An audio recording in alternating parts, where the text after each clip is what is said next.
Gravity, गुरुत्वाकर्षण। पृथ्वी के पास, अर्थ के पास एक स्ट्रॉन्ग ग्रेविटेशनल फोर्स है, ये हम सब जानते हैं। पर कभी आपके दिमाग में सवाल नहीं आया कि रात के वक्त चांद को देखते हैं तो क्या आपके दिमाग में बात नहीं आई कि ये चांद धरती की ग्रेविटेशनल फोर्स के तहत खींचकर धरती से टकरा क्यों नहीं जाता है? क्या आपके दिमाग में सवाल कभी आया? क्योंकि धरती की ग्रेविटेशनल फोर्स तो 6 टाइम स्ट्रॉन्गर है मून की ग्रेविटेशनल फोर्स से। इवन मून की भी खुद की एक ग्रेविटेशनल फोर्स है। तो दो चुंबक तो एक दूसरे को अट्रैक्ट कर सकते हैं। तो क्या है वो फोर्स जिसकी वजह से चांद जो है, मून जो है, वो स्पेस में लटका हुआ है? या ऐसी कौन सी फोर्स है जो चांद को धरती पर गिरने से रोक रही है? क्या चांद और धरती, पृथ्वी और मून के बीच कोई प्लस प्लस चार्ज वाला मैग्नेट है जो एक मैग्नेट दूसरे मैग्नेट को रिपेल कर रहा है? और अगर ऐसा है, ये दोनों एक दूसरे को अगर दूर रख रहे हैं, तो मून धरती से दूर क्यों नहीं जा रहा है? देखिए, इसे समझने के लिए हमें पहले यह समझना होगा कि अगर कोई गेंद, आप धरती पर हैं, वो बॉल, कोई भी क्रिकेट बॉल पकड़ लीजिए, उसे आप जोर से फेंकते हैं, उसके बाद उसको एक आर्च मिलता है, एक प्रोजेक्टाइल मिलता है और जाकर के वो गिरती है। अगर आपके फेंकने की स्पीड को बहुत ज्यादा तेज कर दिया जाए तो वो धरती से टकराएगी नहीं, बल्कि हवा में गोल गोल घूमती ही रहेगी, वो टच नहीं करेगी। इसे और क्लियर समझने के लिए आपको मौत का कुएं के बारे में बताते हैं। मौत का कुआं आपने देखा है, मीना बाजारों में लगता है। जी हाँ, मौत का कुआं वो जिसमें एक स्फीयर रहता है और अंदर एक बाइक राइडर रहता है। बाइक राइडर अपनी गाड़ी की स्पीड को जितना बढ़ाता जाता है, वो गोले की एकदम बीच परिक्रमा करने लगता है। वो नीचे नहीं गिरता फिर, क्योंकि उसकी स्पीड रहती है। जी हाँ दोस्तों, मून यानी कि चंद्रमा धरती के ऊपर इसलिए नहीं गिर रहा क्योंकि वो साइडवेज मूवमेंट कर रहा है बहुत ही तेज गति से। 3800 किलोमीटर प्रति घंटे की गति से चंद्रमा जो है वो पृथ्वी की परिक्रमा लगाता है और 27 दिन में एक परिक्रमा को पूरी करता है। इसकी स्पीड ज्यादा है, इसी वजह से धरती की ग्रेविटी जो है उसे अट्रैक्ट नहीं कर पाती है मून को कि वो धरती से टकरा जाए। लेकिन क्या हो अगर धरती की ग्रेविटी कमजोर पड़ने लगे? क्या हो अगर मून की ऑर्बिट करने की क्षमता धीरे धीरे, उसकी जो स्पीड है वो धीरे धीरे स्लो होनी शुरू हो जाए? जिस दिन ऐसा हुआ उस दिन चंद्रमा धरती से टकरा जाएगा। इसके चांसेस बेहद कम है, लेकिन जैसा कि बोला जाता है कि हर चीज का एक वक्त होता है, कि एक्सपायरी डेट होती है। तो हो सकता है हमारे सोलर सिस्टम की भी कोई एक्सपायरी डेट होगी, धरती की भी कोई एक्सपायरी डेट होगी, और हो सकता है मून की भी एक्सपायरी डेट होगी। जिस दिन ऐसा हुआ उस दिन अपने ऑर्बिट को छोड़ेगा चंद्रमा और धरती की तरफ गोल गोल गोल गोल उसकी परिधि, उसका सर्कमफरेंस, उसका डायमीटर जिसमें वो चक्कर काट रहा है परिक्रमा, वो धीरे धीरे छोटा होता जाएगा, वो घेरा, और अंत में आकर के वो धरती से टकरा जाएगा। दोस्तों, अब सोचने वाली बात यह है कि धरती से टकराएगा तो होगा क्या? अगर ऐसा हुआ तो होगा क्या? शुरुआत करते हैं उस दिन से जिस दिन से चंद्रमा अपनी परिधि को कम करना शुरू करेगा, अपनी परिक्रमा करने की स्पीड उसकी स्लो होती जाएगी और धरती की तरफ गिरना वो शुरू करेगा। वहां से शुरू करते हैं। जिस दिन भी ऐसा हुआ तो समझ लीजिए आज से हुआ तो 1 साल लगेंगे। वीडियो में आगे बढ़े उससे पहले हम एक बड़ी घोषणा करना चाहते हैं। क्या आप अपनी स्किल को वीडियो बनाकर दुनिया के सामने प्रस्तुत करना चाहते हैं? अगर हाँ, तो नॉलेज टीवी हिंदी यूट्यूब के इतिहास में पहली बार लेकर आए एक ऐसा हिंदी यूट्यूब कोर्स जो आपको सिखाएगा मोबाइल से प्रोफेशनल यूट्यूब वीडियो बनाना। साथ ही हम आपको देंगे प्राइवेट ग्रुप का वो सपोर्ट जो आपको आपके यूट्यूब अकाउंट बनाने से लेकर के पहला यूट्यूब चेक प्राप्त करने तक आपके साथ रहेगा। तो अभी क्लिक कीजिए डिस्क्रिप्शन में दिए लिंक को और बन जाइए यूट्यूब जर्नी में हमारे हम सफर, चंद्रमा को धरती तक पहुंचकर धरती से टकराने में। और जिस दिन ये शुरू होगा उसके पहले महीने में सबसे बड़े चेंजेस देखने को मिलेंगे समंदर में। जैसे जैसे चंद्रमा धरती के निकट आता जाएगा, पहले महीने में, टोटल 12 महीने लगने हैं टकराने से, फर्स्ट मंथ में, तो समंदर में तेज लहरें उठनी शुरू हो जाएंगी। हाई टाइड, आप जानते हैं चांदनी रात में हाई टाइड आता है, उसी प्रकार से हाई टाइड आनी शुरू होगी और 4-4 मीटर तक के समंदर की लहरें उठनी शुरू हो जाएंगी। उस वक्त तक आपको कुछ भी बहुत चेंज नजर नहीं आएगा आकाश में, हल्की चमक बढ़ जाएगी चंद्रमा की, बस उससे ज्यादा कुछ नहीं। दूसरे महीने में ये जो टाइड्स हैं ये और भी ऊंची होनी शुरू हो जाएंगी। कई फीट ऊपर, कई मीटर ऊपर तक के लहरें उठनी शुरू होंगी। सुनामी के लेवल की लहरें उठनी शुरू होंगी। 10-10, 20-20 मीटर, 100-100 मीटर तक की हाइट तक के समंदर की लहरें उठेंगी। और जितने भी तटवर्ती शहर हैं उसमें बिलियंस एंड बिलियंस ऑफ जो लोग हैं वो तबाह बर्बाद करना शुरू कर देगी उनके शहरों को।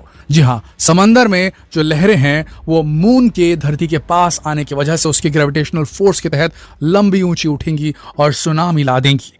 धीरे धीरे धीरे इनका आकार बढ़ता चला जाएगा और ज़्यादा से ज़्यादा धरती हर दिन हर महीने कैप्चर होती जाएगी समंदर के पानी से।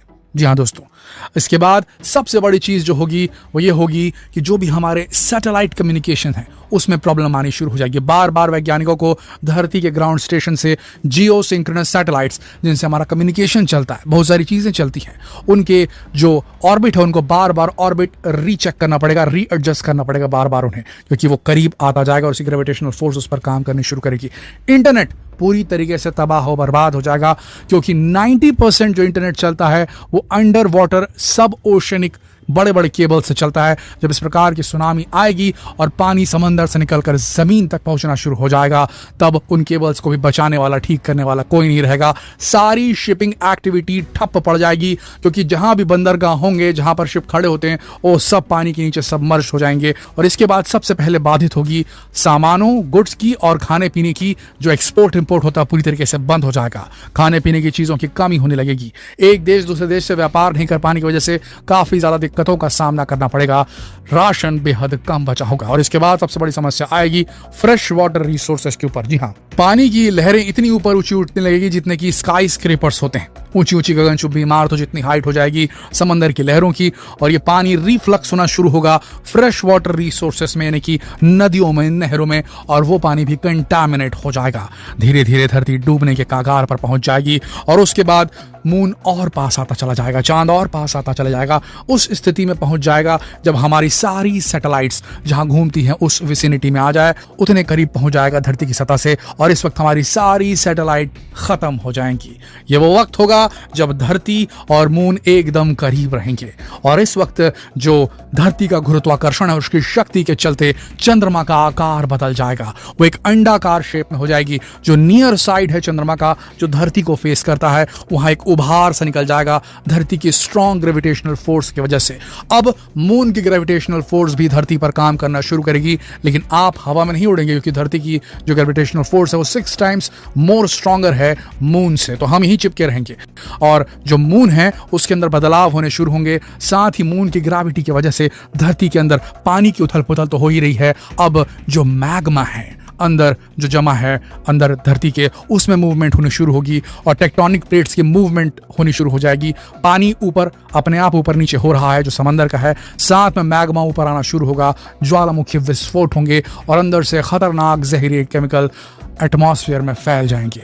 जो राख निकलेगी अलग अलग ज्वालामुखियों से, जितने भी ज्वालामुखी हैं धरती के ऊपर, जिस साइड भी चांद रहेगा वहां ज्यादा ज्वालामुखी जो है एक्सप्लोजन्स होंगे। और अभी भी चांद चक्कर काट रहा है, वो सीधे नहीं आ रहा है, चक्कर काट रहा है। अब उसके चक्कर काटने की स्पीड धीरे धीरे जैसे जैसे वो धरती के करीब आ रहा है तो छोटी होती जाएगी, जल्दी जल्दी चक्कर काटेगा। इससे धरती के गुरुत्वाकर्षण पर और ज्यादा प्रभाव पड़ेगा और ज्वालामुखी विस्फोटों से पूरा आसमान राख और धुएं से भर जाएगा। सूरज की रोशनी आ नहीं पाएगी, और क्योंकि चंद्रमा धीरे धीरे करीब आ रहा है धरती के, बार बार सोलर एक्लिप्स होंगे।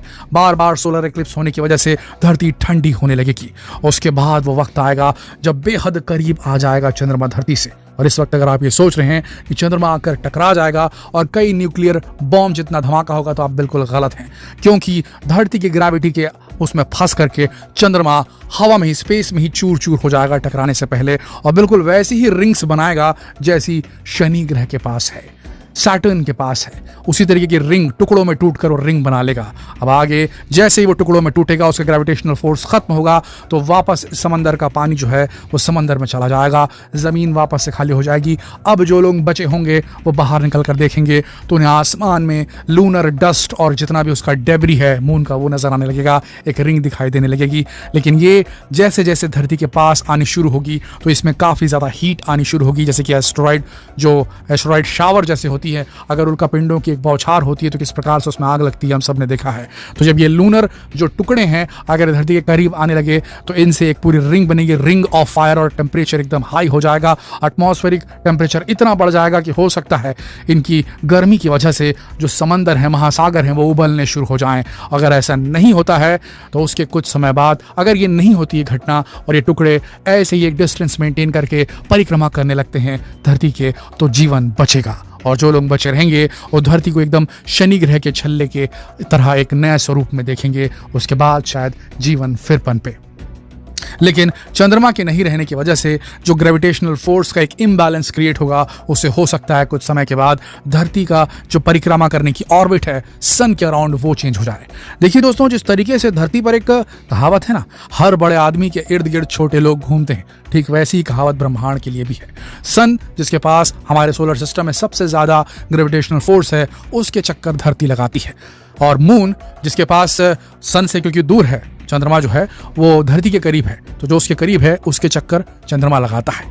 तो ठीक इसी तरीके से चंद्रमा अगर गायब हो जाएगा तो उसकी ग्रेविटेशनल जो वैक्यूम क्रिएट होगा वहां पर, उसका असर धरती के सन के परिधि में जरूर पड़ेगा और इसकी परिक्रमा के रूट में जरूर चेंज आ सकता है।